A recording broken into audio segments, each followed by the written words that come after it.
Happy Monday, everybody. It's Amedeus, it's Jim, and that's right, we have a Final Four, Amedeus. Is it the Final Four that you thought it was going to be? It wasn't the Final Four that my bracket size said, but close enough. Yeah, it wasn't the Final Four I was expecting, that's for sure, and definitely wasn't the bracket anybody was expecting because there was no perfect brackets left after day 2 of the first round. But Right. Yeah, it's definitely. I'm sure a ton of people had UConn and Purdue in there in the Final Four, but definitely two surprises with Alabama and NC State there. Tennessee. I had UConn, Tennessee, NC State, and I think Gonzaga. No, Purdue. I did have Purdue. I didn't have NC State in there. Didn't have Alabama in there. So yeah, Purdue and UConn. It was there. Alabama didn't really look good until they got a couple of guys in foul trouble in their game with Clemson, and then all of a sudden they ran away with them. NC State just gave Duke grief, and Purdue. I thought Purdue honestly was going to lose to Tennessee, but the bigs at Tennessee fouled out and kind of left Zach Edey in the paint to do whatever he wanted to. Yeah, definitely. Tennessee, they gave him trouble. A lot of those games were close up until at the end there. Tennessee, obviously, I was on Purdue. It was going back and forth. Purdue always kept a steady lead, but I don't know. I was doing some work while watching it, and I would look over the screen. Purdue's up by 8, and then all of a sudden they're up by 1, and then they would go up by 6 again. So. Yeah, eventually they pulled away, so that was good for them. I mean, Purdue's been dominant in this entire tournament, so no surprises there. Obviously, Tennessee did make a bit of a deep run last year, didn't make the Final Four. They got a little further this year, but once again, stopped short. And I think after the way Purdue, first ever 1 seed to go down last year. Right. This is everybody was talking redemption tour this season, but this is definitely one way to have a redemption tour. That's true. I guess after the weekend when you and I are talking the pre-show, it really boils down to can any one of these 3 teams beat UConn? From what I saw. And over the tournament so far, they might be able to do it if they put together, an all-star team from the 3 of them. But I look, you're gonna have to play your A game and then some to beat UConn, and hope they had a bad night. They're just good. They're just good, and they're good as a team. That's the key. You can't focus on any one player and say, okay, if I can take this guy out, well then UConn's not going to beat me. They roll 10 guys out there every time. Yeah, that's the thing with UConn is they've been a dominant team too. They don't just win games; they throttle teams. Pummel you. Most of their wins this year have been by 10 or more points. Every win in this tournament has been by 10 or more points. And you look at it; they just beat 2 ranked teams, San Diego State and Illinois, obviously, who's a higher ranked team for most of the season. So what team can stop at this point? It would have to be Purdue, I think. I don't think Alabama or NC State has it in them. And, I'm predicting we're probably going to get a UConn Purdue final. That seems to be the way it's leading into. But we'll see if, Edey has the stuff to stop these guys, or if UConn's going to win back-to-back and they truly are just an unstoppable team, because that's what it seems like right now. Yeah, it looks that way. And, I mean, Alabama leads the country in scoring. So Alabama is a run-and-gun team. The problem with that is you have to have the ball. And UConn, surprisingly, I mean, we look at UConn and say, wow, what a tremendous ability they have to pass the ball, score on. What we don't look at is the fact that UConn is the 6th best defensive team in the country. Yeah, so a lot of those points that they scored are scored on takeaways or turnovers that their defense causes. Yeah, and I think their game against Illinois really illustrated that point. Mm, Illinois is one of the better offensive teams in the country. You know, they were sure. averaging over 80 points scored per game. They held Illinois to just 21 or what 23 in Yeah. the first half, and then never mind the 30-0 scoring run. When you have a team averaging 80 Mm-hmm. points a game and they don't play defense, they're bottom half in the country when it comes to Right. defense. They need their offense to win. And if you hold an offensive team like that to 23 points in the first half, I don't care how close that game was at halftime, Mm-hmm. they were never going to stay in that game with the Mm-hmm. way they were playing. They were on pace for 46 points. And what did they score in the end? 52? And Right. that was when, UConn was already up by 30 and took their foot off the gas. So, Right. yeah, that definitely, this UConn team is just well balanced. They have Mm-hmm. offense and they have defense, and that's not something you see often. Right. Now, the headline this morning on Fox Sports was something having to do with how UConn and NC State basically got over on some, I guess, some of the people who decided to bet and others who were advising them. As our resident expert, and you did not do this, you knew what you were doing. What happened over the weekend on the UConn NC State thing that caused so much grief in the gaming community? Yeah, so a lot of people just didn't have belief in this UConn team. San Mm-hmm. Diego State plus 11.5 was a very popular play. Same with Mm-hmm. Illinois plus 8.5 and UConn. I was on UConn in both games. Mm-hmm. They are just unstoppable right now. They throttle every team by 10 plus points. Now I will say I did get caught up with NC State. I've been expecting this run. I was on Marquette, which they didn't come to play, and I was on Duke myself, but I was worried about that when I saw Mm-hmm. 3 chalk had won in that Elite Eight. I was very worried about being on Duke in that last game, and Duke, and they had a chance. They were up by 5 at halftime. They were in it. Yeah. Yeah, they could have ripped away. But NC State, they were the better team in that second half, and they're moving on because of it.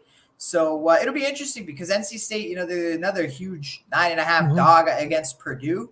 And Purdue's been another one of those teams that's been dominant in the tournament. But it'll be interesting to see if, might just have to hop on NC State this time. I'm not so sure. I haven't done my dive into the game yet. But well, there's plenty State, of time. Yes.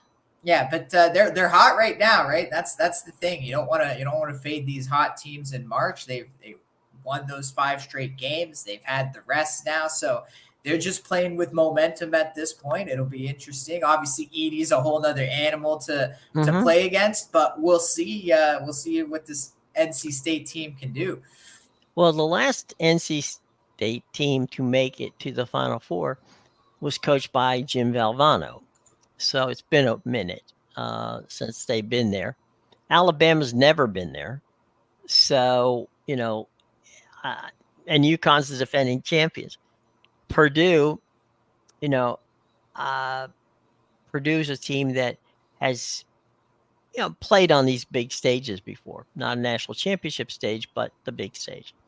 And I think when you get into that building, and they're playing in the stadium. Actually, ironically, they're playing out in Glendale, Arizona, in the stadium where Alabama actually won a national championship in football. So, the court is out there. It's that when you walk into a building that big, okay, and you start to kind of get a grip on the fact that you are playing basketball in a building that will hold 75,000 people. It is beyond intimidating. And playing in a dome, especially since we know Alabama's, high scoring team, playing in a dome is different because of the side angles. Normally you see in a gym, or even in a larger arena, right? You can see that the stands are stacked up to the roof, basically in the end zones. That's not the case here. you're going to be able, if you're going to be able, as a shooter, you're literally going to be able to see the top of the stands, and beyond that, it's going to be more people off in the background. So it's just it just screws you with your head till you get into your rhythm. If Alabama isn't gets off to a slow start, UConn could be 40 points up on them before they even realize what happened. Yeah, definitely. That's always one of the biggest things to look at in these basketball games that get played in football stadiums, because I know the NBA does it sometimes too as well. Sure. And that's always one thing, as you said, it messes with your depth perception of the basket, the angles that you're at. So it's definitely, it throws you off, and unless you get into a rhythm quickly, it can really go downhill against a defensive team like UConn for sure. And that's why, I think it won't so much affect the NC State Purdue so much. Obviously, Purdue's very good from the perimeter, but their strength is playing the glass there with and DJ Burns has obviously been the story for NC State, but Zach Edey, obviously, the Purdue's got their own guy, so it'll be interesting to see how those two go up against each other. Well, and they play half court against each other anyway, so they shouldn't have too much trouble there. So we'll get further into the Final Four as the week goes on. There'll be plenty of storylines tonight on ESPN. We got Iowa and LSU. Angel Reese, Caitlin Clark. This is a rematch of last year's championship game. And this one is to pick a team for the Final Four. Angel Reese, LSU. LSU and their coach has been in the news recently for not for good things, basically for how the coach coaches her team, which is a little in the Bobby Knight-esque way of doing things. And so it's funny because Angel Reese and Caitlin Clark, they've been trying to drum up some sort of Larry Bird and Magic Johnson kind of thing here. And Angel Reese and Caitlin Clark aren't buying it. Okay. They don't have any beef between them, and they can manufacture all the beef they want. But these two young ladies love to play basketball, and that's where they're going to be tonight. They're going to play basketball, and this is going to be a good game. Iowa and LSU in a rematch of last year. I know that from Caitlin Clark's standpoint and the Iowa fans, it's unfinished business. You talked about Purdue, Zach Edey, and those guys getting knocked out early last year, saying, "Well, we're on a mission." Well, I think Iowa's on a mission as well. The key here is they're playing an LSU team that is very talented. So, this has all the earmarks, I should say, of a good basketball game with two phenomenal players leading their teams into it. Yeah, so this is a very interesting game from a betting standpoint for me. Obviously, I don't have a play on it that you can go buy or anything like that, but I might be on this one myself just with a personal later bet. in the day. Yeah. And see, this is my problem with it. So we got Iowa as a 2-point favorite in this game, and everybody knows about Caitlin Clark, all the records she's broken this year, and that's the thing, and it's become almost like a national thing. And as you said, they're really trying to play up this beef between Angel Reese and Caitlin Clark, even though there's not much there, and they're really trying to play up that angle of the good guys versus the villains, and it just feels like every average Joe will come out of the woodwork to put a bet on Iowa in this game. It feels like that kind of game. If people know about the game and want to bet on it, that you got to go with, Caitlin Clark, the good guys over at Iowa, right? Oh, the revenge factor. And it's just, it doesn't sit with me the right way. Like I said, I don't have a play on this game, and I might not even bet it later, but if I'm going to bet this game, I will be on LSU. I know that there literally are people who are and I know a couple of them, who have flown to see this game with their daughters to show, because their daughters are fans of both sides. You don't have to be a fan of one or the other. And they're just fans of both of those young ladies who are phenomenal players, Angel Reese and Caitlin Clark. So, there's I'm a little surprised, honestly, that with Iowa and LSU, that ESPN didn't bump this to an ABC ESPN game, because I think they could have won tonight. I think they could have hit numbers tonight that would have given them a win on ABC and on ESPN. I know the ESPN number is going to be ridiculous for this game. So it's going to be fun to watch, and there's going to be a lot of people watching it. Yeah, and I totally agree with you. And that's part of the reason that makes me nervous, because it just feels like, if you're someone that doesn't know much about women's basketball and you tune in to watch this game and decide, oh, let me put a little action on it, who are you going to go with? It seems more likely, and especially since they're the 2-point favorite, right? You get that reassurance from the odds makers. And so it just feels like the easy plays. You take Caitlin Clark and Iowa, they get their revenge tonight. They are the favorite team, and I think LSU's better, honestly. But well, they were last year. Yeah, and that's the thing. Look, like, Iowa's great, but Caitlin Clark does a lot for that team. Whereas, as you said, LSU's got a lot of talented players, very talented lineup there. So, like I said, if I'm on this game, I might not be, but if I am later, I'll be taking LSU. Well, it's 2:30 on a Eastern time on Monday. Do you see, in your professional opinion, the line moving? Because you're talking about Iowa getting, is it possible that Iowa could get some more juices from a standpoint of people betting? Could they bet that line up? They could. I'm just let me just check this out here. I mean, it can happen for anything, but I'm just saying. Yeah, because I haven't followed too much of the line movement, so I just want to check that. But yeah, I'm looking at one of my sites here that tracks the line movement, and it looks like Iowa opened up as a 1.5-point favorite. And the book I'm using right now has -2, but I'm seeing a lot of other books with -2.5.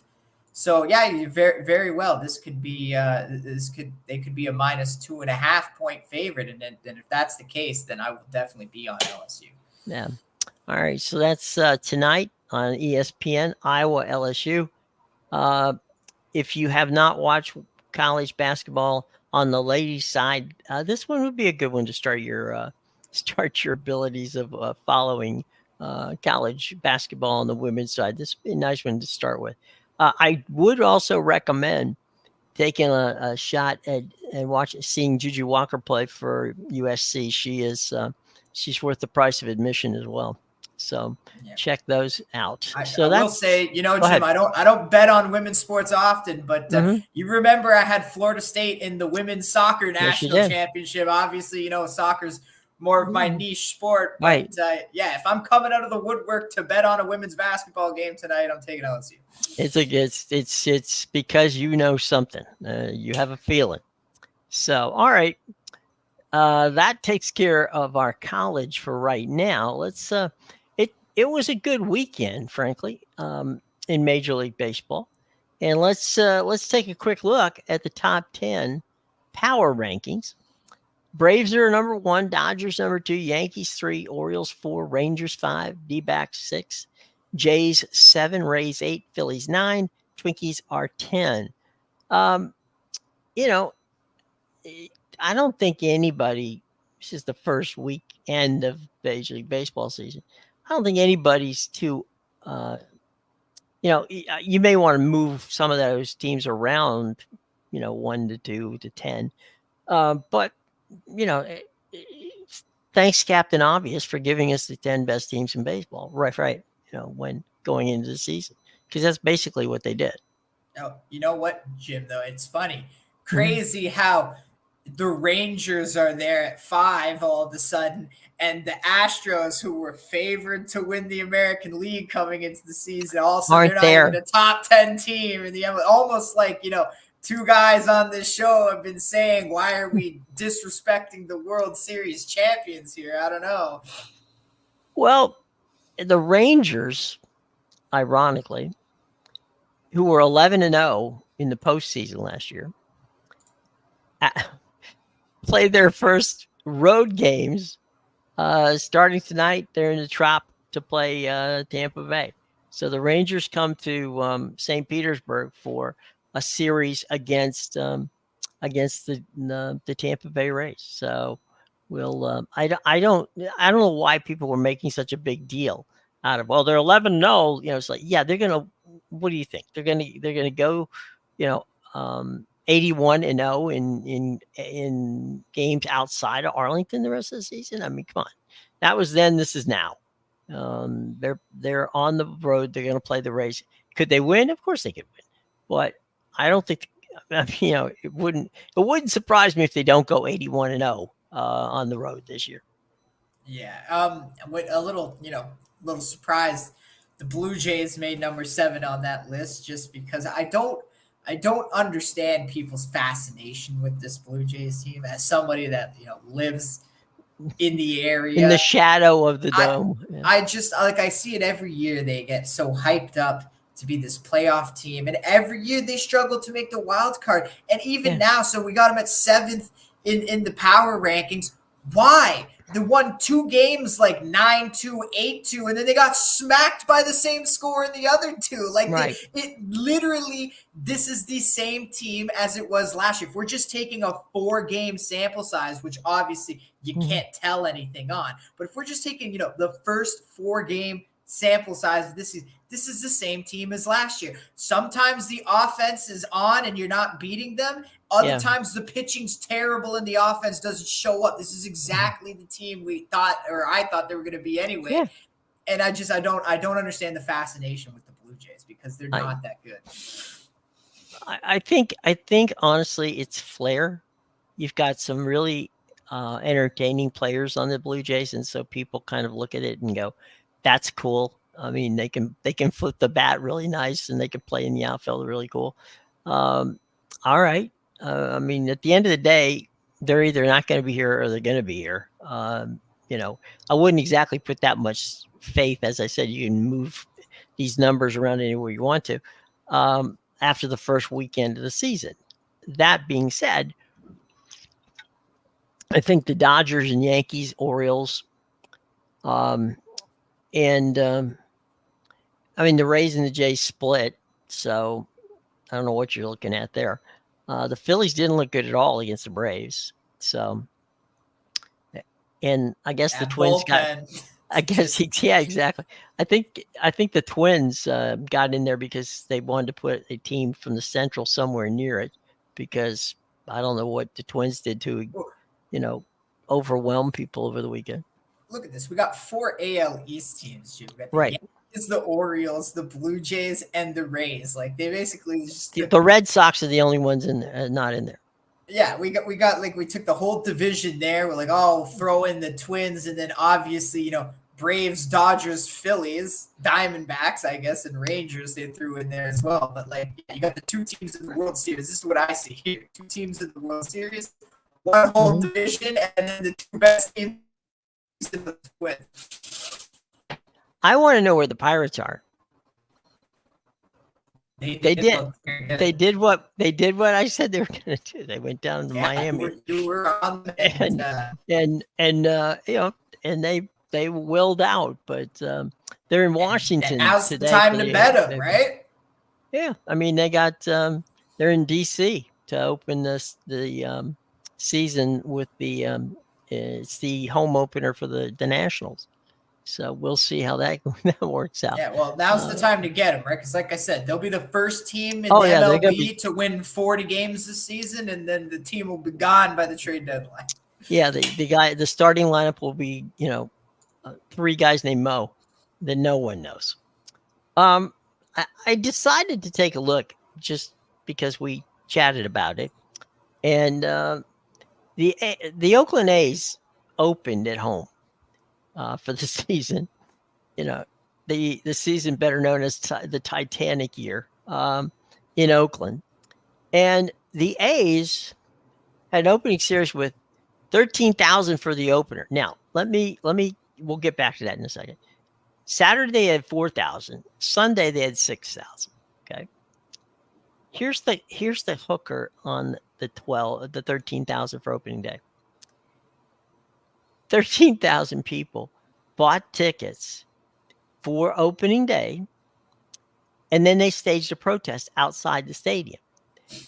Of that 13,000, about 3,000 literally went in and watched the game. The rest of them stayed in the parking lot, partied, had music going on, bought food from food trucks that were across the street, so they didn't buy any concessions in the park. So they literally didn't go inside. So more people stayed in the parking lot and had a party on opening day than literally went into the ballpark. Well, you know what? Good for them, Jim. I'm happy to see that. Like I said, I've made my feelings known about what the A's owners doing to this fan base, and I'm all for that, those kind of protests. We had the one last year where it was like the reverse boycott, but they got smart about it this time. We're gonna show you, we're gonna fill the parking lot, not the stadium, the parking lot. We're gonna spend all our money across the street. Right. I mean, you have to buy a ticket. So all right, they bought the tickets, and but they don't have to go in. Yeah, well, it's probably like $13 for a ticket. Like, come on. Yeah, they probably bought the cheap tickets. And, it's the A's. Yeah, so there you go. So that's how I do feel sorry for the players, because the players have nothing to do with this. Okay. Yeah. It's all on the ownership. It's all on the management. And so the 4,000 who showed up on Saturday and the 6,000, and for the record, I'm rounding up because I know some of you will go, wait a minute, it's only 3,600. Yeah, right. Fine. You're right. Okay. I rounded up to 4,000. I rounded up to 6,000. We're trying to be nice here. We're trying to give you, round numbers. I'm not going to sit here and type every one of the people that came into the ballpark on those days. But anyway, it was. It's going to be ugly in Oakland for this next year. I mean, it's going to be very, very uncomfortable. And I know the Cleveland fans, when Art Modell announced that the team was moving to Baltimore, that was done, and a lot of people forget, but that was actually done about 3 weeks into the regular season. So, it wasn't done, at a time when the team wasn't playing. It literally happened in the, early part of a season.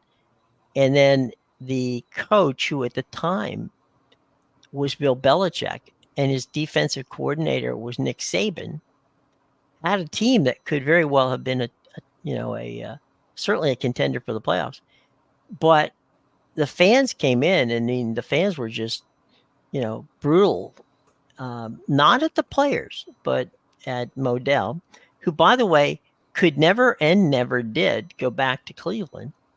He couldn't. They, under fear of harm, he could not go back, and it caused Belichick to quit at the end of the season, because he was not going to be part of that mess, and it was difficult for the players to play. They had, how you go to an NFL stadium and there's all kinds of signage all over the place about different companies who support the team. All of them wanted their signs taken down. It was ugly. It was really ugly.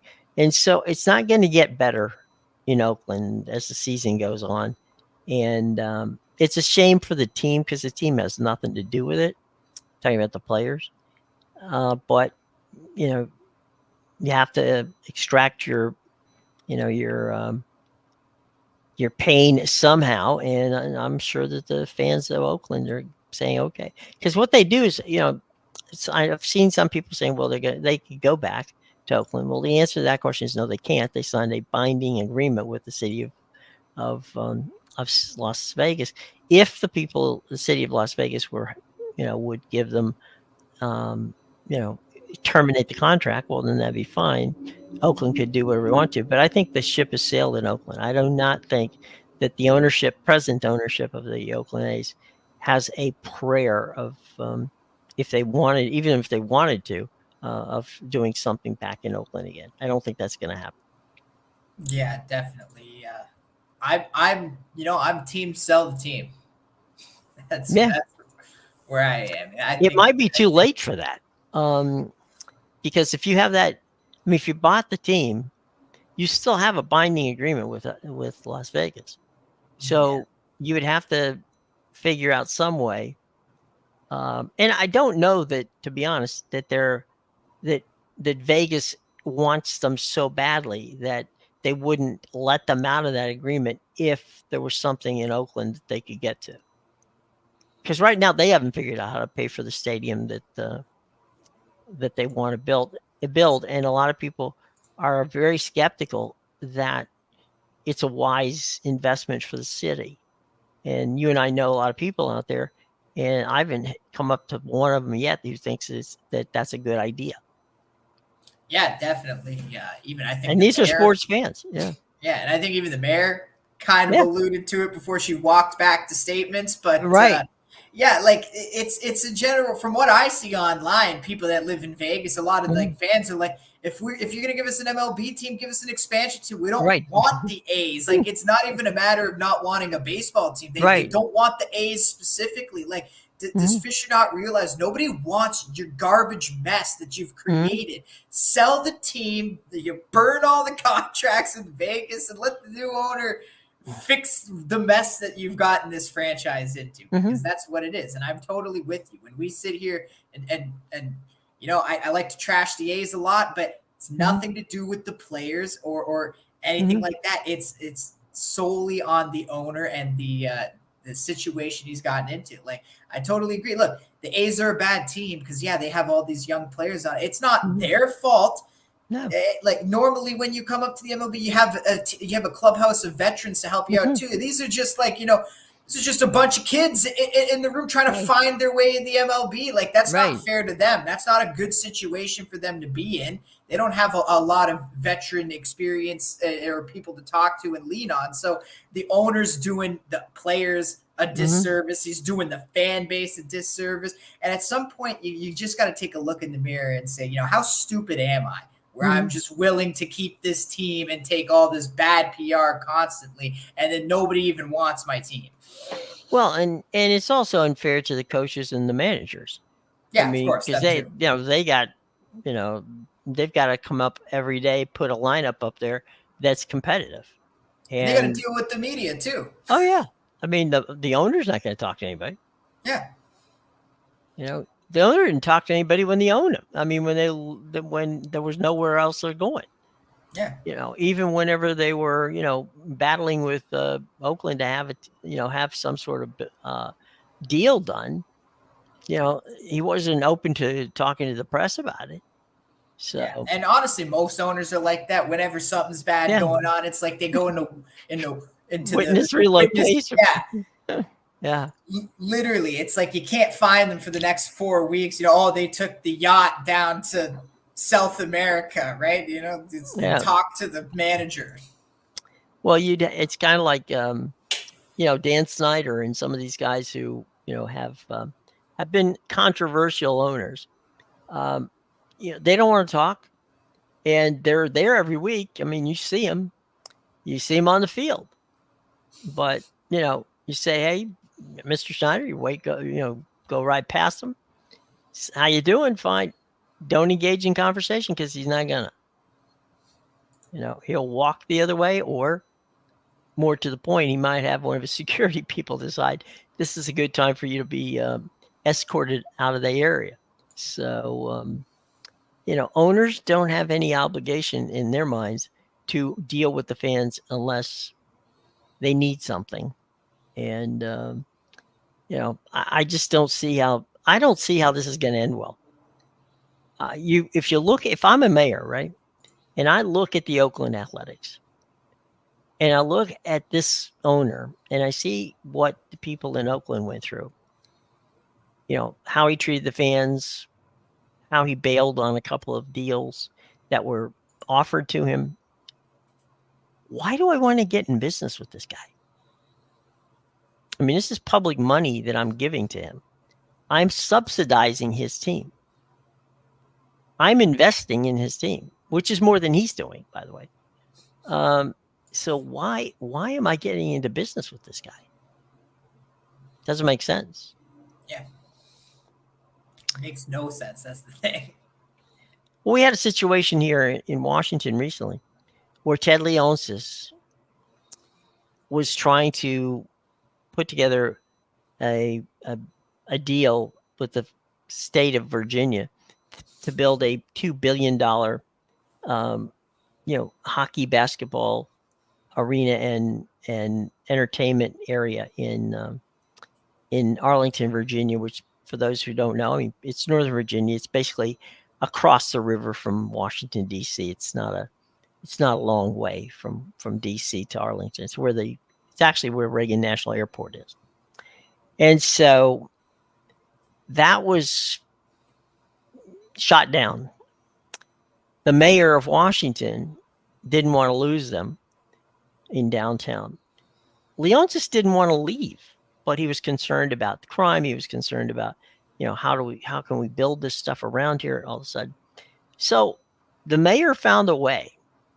And so they worked out a deal that's going to be a win-win for both sides.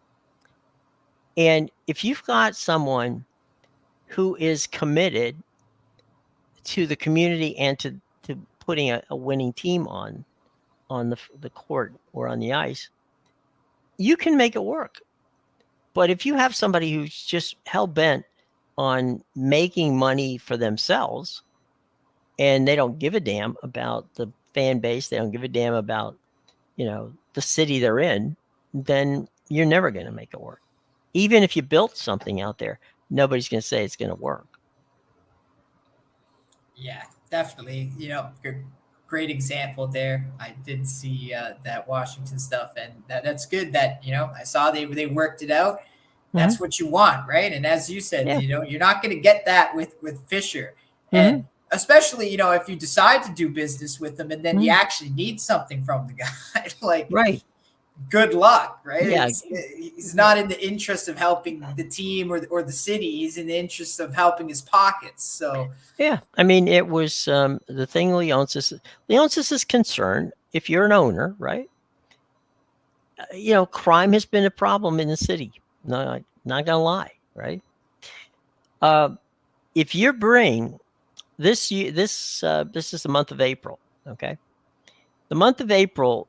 Monumental Sports, which is Leonsis' company, which owns the Caps and the Wizards and WNBA team and other kind of stuff. They will bring approximately 475,000, and those are sold tickets. Okay, that's not other people walking up and just deciding. They bring 476,000 people into Chinatown in this month. If you bring 476,000 people into a neighborhood in a city, you have a right to have the mayor, air your concerns with the mayor. And if you're concerned about, people's safety, fans, knowing that there's a crime situation downtown, it may cause you not to want to buy that ticket. You may say, may not be the best thing in the world to do. Well, once they realized how they could work that out, fix it, they're going to have more safety, situations, more police area. They have Gallery Place, which is next door, which is a mall, which they now will. Leonsis has got a minimum of 200,000 square feet of the mall he'll be able to use. And he's going to bring in people to have to build entertainment venues and different things. So it's been a boom. The Capitol Center has been a boom to Chinatown for years. Okay. And I'm personally, as someone who likes the city, I'm happy that they figured a way out, because Leonsis didn't want to leave. It was just he was concerned that fans were not going to want to come. That's a fair concern. Yeah. It's not, I mean, so owner wise, I mean, it's not, I hate this place, I hate the mayor, I hate it. And the smart thing that he did was he never signed a piece of paper with anyone. He said, we'll talk. And if we come to a deal that makes sense, then we'll sign a paper. So when the Virginia thing fell through, it took them about 10 minutes to get in touch with the mayor, and they did a deal. So that's the difference between doing things the right way and doing things the Oakland way, which is, screw with the people in Oakland, the fans, the mayor, the city council, but at the end of the day, come away with nothing. How is that possible? Well, it's possible because you really don't want to do a deal. You want to do a deal where you get 90% of what you want and you don't care what the other side gets. Pretty much. I mean, Mark Davis did that deal with Oakland, when he moved the team to Vegas. Vegas was so NFL happy that they were willing to put up whatever it took to build that building out there. Yeah. They needed a team. Oakland was happy to move. That's not the case baseball-wise. As we have documented on this show numerous times, the A's are not necessarily welcome in Las Vegas. If remember, you may recall, Amedeus and I told you on this show that they literally held the governor held a special session to just get the deal passed. The mayor didn't want it. So, and as you said, Amadeus, correctly, she walked back those statements.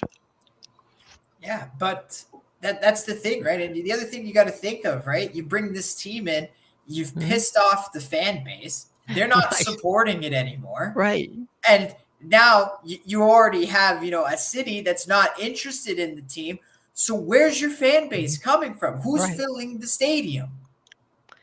Well, and your revenue model, right, to pay the city back. Not forget the revenue model for the A's. That's taken care of because the stadium's built. The revenue model to build that builds the stadium that pays the people back, the city back, requires that you draw 30,000 people a game for 81 home games. The A's haven't drawn 30,000 to on an average of 30,000 since Jim Mudcat Grant and Vida Blue pitched for those teams. And even on a day when they do bring it in, they can't get them in the stadium. No, they're all outside having having a party in the parking lot, and eating off the food trucks out beyond your control. Yeah. So where are the people? Where are the fans? Who is filling this building? Right. I don't know. I don't know. I know that the Oakland Raider fans are not. I mean, they travel.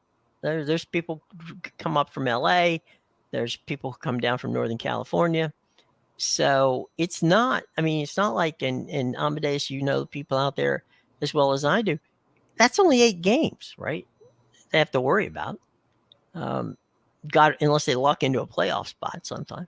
But that's only 8 games you have to worry about. So if somebody comes up from LA or somebody comes down from Northern California, good. I mean, for them. But it's not that they're not selling that building out with people from Vegas. Yeah. Yeah. And you put it great, right? Like, who's going to show up for 81 home games? Even if you get those fans that drive down for a weekend or something and show up to, the 2 games on the weekend, like, what about the other 79? Who's going to fill that stadium on a Monday, Tuesday, Wednesday night? Look, I will tell you, I had this conversation with Brian Cashman, okay, from the Yankees. The Yankees and the Red Sox and the Dodgers and everybody in baseball, is concerned about how they can get people in the ballpark. Okay. So if they're concerned about how to get people in the ballpark, how would you like to be the person who has to worry about marketing the A's? I mean, that's like the cruise director on the Titanic. Yeah, I think it speaks volumes as to where Fisher's head is at, because obviously he's not thinking about these things, and if he is, he just simply doesn't care. I think that you're onto something here about the sale, right? Let's say the A's come to an agreement that Vegas is willing to pony up everything, and it's by the way, this deal, the deal is signed, but there still there's been some renderings of the stadium, but nobody's put nobody's taken a spade and put it in the ground and breaking ground. You're not going to go down there, to the site today and see cranes moving stuff. It's just not there. Okay. But let's say they do. Let's say that's when it starts. My theory of the case is that's when Fisher sells. Because if he's going to sell, that's when you want to sell. You want to sell when you're going, okay, they're building what I needed or what I wanted. I can sell this team. I'll walk away with the cash. Somebody else's headache is going to be trying to fill that building up because I can't do it. Yeah. Especially with the way, he's pissed off the fan base. I think he's pissed off 3 cities. Really, what Vegas should have done is put something in the contract where, like, we'll build your team the stadium, but stipulation, you have to sell the team. Right. Right. We're not doing business with you. We'll take the team in, we'll pay for the stadium, but you better get rid of that team because you are not fit to be an MLB owner, my friend. Well, I mean, we'll wrap on this, but Donald Sterling crossed the line, the former Clippers owner, and the league took the team away from him, sold it, and then gave him, obviously, Sterling got more money than the Clippers were ever worth because Steve Ballmer, who, is the head of Oracle, decided he wanted. So Ballmer got it. He's paid $2 billion for the Clippers. Okay. And good for him. He's got a stadium. He's got plans for it. So, he clearly he's building his own. He's building his own place on the same land, on the corner of the land where SoFi Stadium is. So on one side, you're going to have a football stadium, and the other side, you're going to have a basketball arena. Yeah. New logo, too. They're the LA Mariners now. Yeah. So what we're going to do is what we like to do. We will name the stadium for him later, the arena for him. I think it has a name, and it's a stupid name. I'm sorry. It is, yes. It's a very bad name. We have to fix it. I think it's what, the Intuit Center or something like that. Well, the Intuit. I mean, Intuit is putting the money up for the naming rights. But yeah, that's not what I'm. It's like the way I think it's the other word they use. They need the dome. Give me the Intuit dome. It's not a dome. Okay, it's a basketball arena. It doesn't have to be a dome. It's the Intuit dome.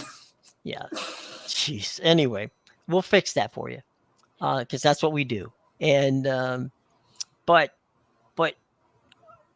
Major League Baseball has to get some of these owners out of there because they're not. We talked about this before. They're not spending money, and they're just embarrassing. They're making it harder for other legitimate owners who would like to work with a city to get some improvements made for the ballpark.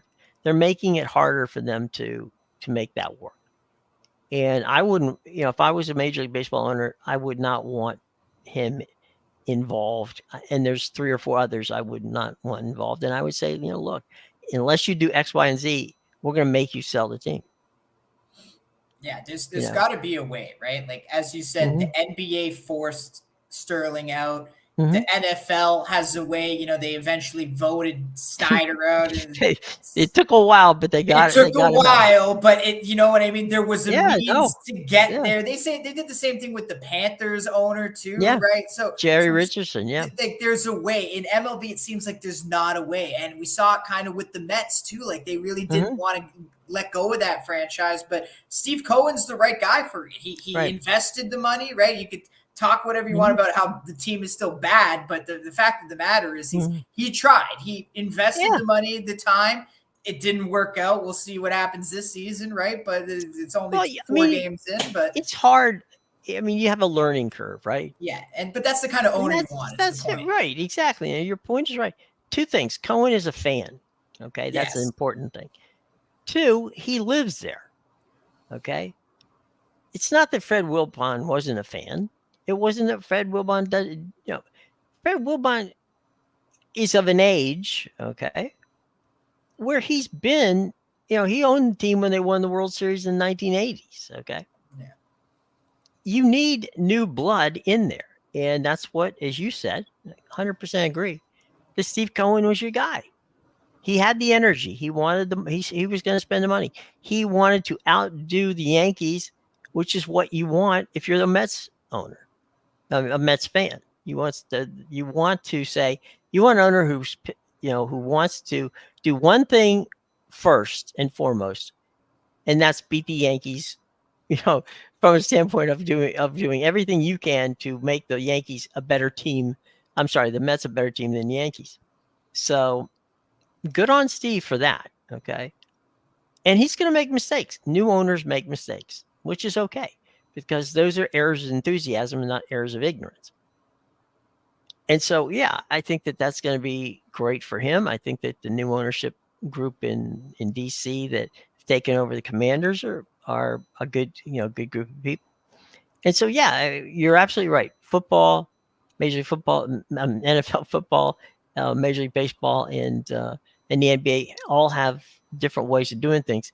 Major League Baseball being the worst of the 3. In the NHL can have that problem as well, because they have some owners who, you wonder what the hell's going on. Yes, I'm speaking to you, Phoenix. Look, I'm a Sharks fan, Jim. So you don't need to tell me. I don't have to tell you. Ironically, you're not that far from Oakland. So it's about an hour from Oakland to San Jose. I got some things about that ownership. And they had their window. They give all your money to one player, and then everybody else leaves the team. I don't know what the game was, but well, what are you gonna do? All right, my friend. Let's talk about the important stuff. Down in the show box below, there's some things that you need to know if you're going to wager this afternoon or this evening. And Mr. Amedeus is going to tell you all about it. Yeah, make sure you get premium picks at .com, pickadvisor.com, and the insidersroom.com. Links are in the description below. I only got 2 plays up for today. I got 1 NBA and 2 MLB plays, so make sure you go check that out. But it's going to be a big day on the pitch tomorrow and throughout the week. So, make sure you stay tuned, and we'll leave you with the free play on the women's LSU to beat Iowa tonight. Okay. Hey, Alma, one last time. Tell them in the show box below where those URLs are for your picks. BigOwls.com and BigOwl.com, pickadvisor.com, and theinsidersroom.com. Just in the description below, they should have all the links there. Yep. And make sure you go check that out. All right, gang. Well, we've had a lot of fun here on Monday trying to solve the issues of the world. We can't kill them all, but we do what we can. And we'll be back tomorrow, and we'll be talking about LSU's victory over Caitlin in the Iowa Hawkeyes, and probably a little bit about some free agency in football and people getting ready for the draft. And there's not going to be a lack of things to chat about. So by all means, for Amadeus, I'm Jim. We'll see you tomorrow, but take care.